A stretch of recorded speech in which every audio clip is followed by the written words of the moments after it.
向皇上請安。平身啦！謝皇上。做咩仲唔平身啊？哦，你要逆朕嘅意旨，人嚟拖你出去斬。冇啊，皇上，臣妾唔起身，乃有難言之隱啊。有咩難言之隱啊？乃係臣妾個腹部不適，以免喺皇上面前排出廢氣，所以先屈曲腹部，將廢氣運喺肚入邊，以免令到皇上龍體不適啊！豈有此理啊！古語有云：屁乃體內之氣，何有不放之理呢？你咁樣飲屁啊！你知唔知後果好嚴重？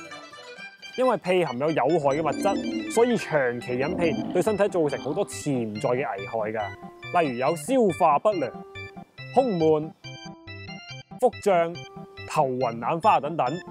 所以屁同便便都係忍不得㗎。既然愛妃你咁有朕嘅心，朕就賞賜你喺度盡情釋放啦！謝主隆恩。